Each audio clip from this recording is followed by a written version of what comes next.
We're in October now, the second day of the month, and that means it is Breast Cancer Awareness Month, and getting screened can be key to survival. So here this morning, Dr. Claudia Cotes, assistant professor at the McGovern Medical School at UT Health and chief of breast imaging at Memorial Hermann Health System at the Texas Medical Center. Thanks so much for joining us. Thank you for having me here today. Yeah, so let's start with this. When do breast cancer screenings need to start? Okay, so we're very clear that it should start at age 40.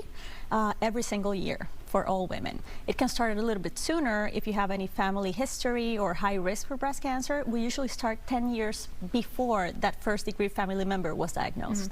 Is it true that younger women below the age of 40 are being diagnosed with breast cancer more and more now? And why is that, do we think? Absolutely. We exactly don't know why, but it has happened for a very long time. We see that cancer starting at early ages. So that's why we recommend women to at least have a high-risk assessment at age 30 to see if they're on the higher risk and they can get started with their screenings earlier. And how often do women need to get these screenings? Is it more often if they are in that higher risk group? Yes, so for regular women, every single year.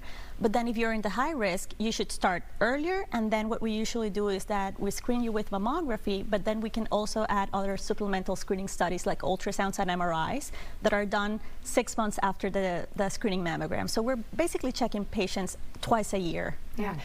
You also want to draw attention to certain groups that may not be getting their mammograms as often as other groups. So who do you see that lags behind in getting mammograms? So we have noted that Hispanic women, for example, are not getting screening mammograms as often as other races or other ethnicities. So Hispanic women is a very important group to pay attention to, especially because we know there are many factors that can influence why they're not getting it. Besides just insurance or, you know, economical reasons, we know there's something affecting this population specifically, so we have to work more on them.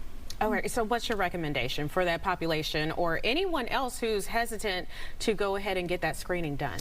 Well, just to be conscious of the importance of early screening. If you find a cancer when it's small enough, you're going to be potentially cured for this cancer. So my recommendation for Hispanic women is to talk to their doctors, ask for Spanish-speaking personnel in the center where you're going to, and also just be sure to be getting on top of your screens every single year. That can potentially save their lives. For people who see cost as a barrier, there are nonprofits in our community, right, that will typically help people who are uninsured. I'm sure we'll be featuring some of them, like the Rose, during the month of October. What else do you recommend? Absolutely. Well, I used to work at the Rose before, so the Rose is an excellent organization for these patients, but I also recommend patients to speak up and tell their doctors, hey, I need this. And most doctors will have a way to send them through the places that would help them get their care they're needing. Yeah. All right. Well, Dr. Claudia Cotes, thank you so much for coming and filling us in on this such important information to get out there. Perfect. Thank you so much for having me here. All right. Hopefully we'll talk to you soon.